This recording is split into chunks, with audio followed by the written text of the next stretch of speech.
called SA Mills. On the high street by opening its first non-food store in the UK, the shop... Let's have a quick look at the weather this morning. Eastern parts of England are going to see lingering rain, but that should clear to leave what's going to be a really nice sunny day. Western areas will be a bit cloudier. We were discussing it just a moment ago with Jason Reed there. The £20 a week uplift to universal credit ends today, is withdrawn. More than 5 million low-income families will see that universal credit payment slashed.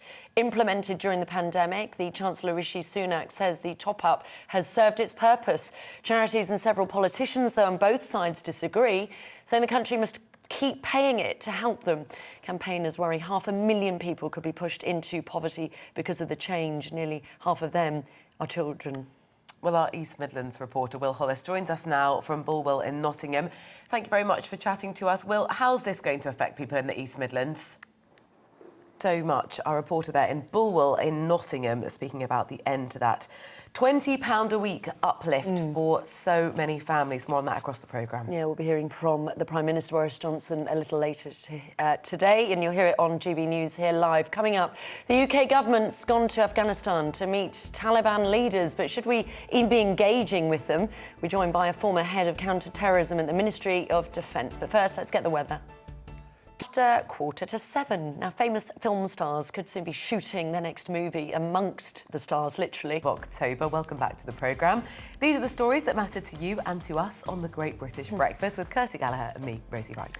And it is So today is the last day of the Conservative Party conference. It's been taking place in Manchester since Sunday, has seen key government figures set out plans for the political, social and economic direction of the country. Well, yesterday, these criminals are abusing human rights laws, citing the case of a drug dealer convicted of beating his former partner, who then claimed the right to family life to avoid deportation. Well, at 11:30 this morning, we'll be hearing, as we said, from the Prime Minister for what will be one of the biggest speeches of his premiership. You can watch it all live here on GB News. Well, as we mentioned, an inquiry is going to be launched into the so-called systematic failures that allowed Wayne Couzens to continue to be a police officer. Well, Graham Whetone is a policing commentator, a former police officer himself of 30 years' experience. Good morning to you, Graham. Nice to have you on. And Graham, you know, it must be a sad time for you watching all this sort of play out. I mean, should the police be worried about this inquiry, the Metropolitan Police?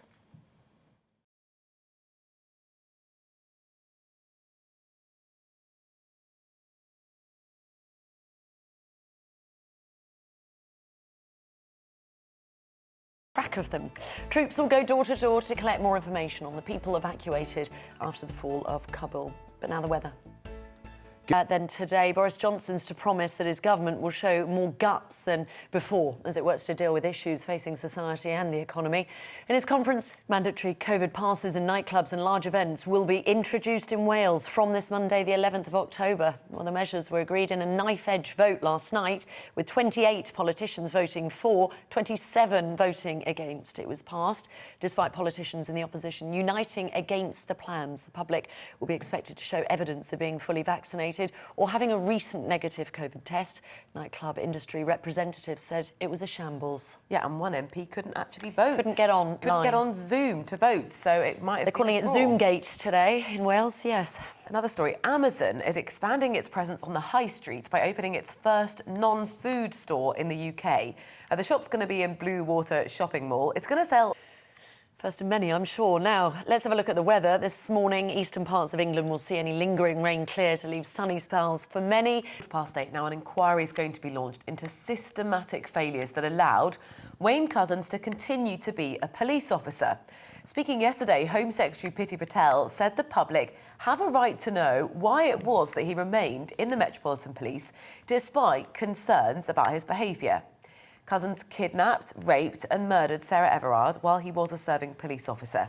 It's since been revealed he was linked to several alleged incidents of indecent exposure, including one incident just 72 hours before Sarah's abduction in March. OK, for more on this, let's now join Baroness Helen Newlove, the former Victims Commissioner. New truck. Yeah, well, exactly. Good times in Hull. Right, more from us tomorrow. Coming up, though, we are crossing live to the Conservative Party conference. It's the last day in Manchester for the briefing with Tom Harwood. Don't go anywhere. See you tomorrow. Good morning. A bit chilly out there first thing, but generally a belter of an autumn day.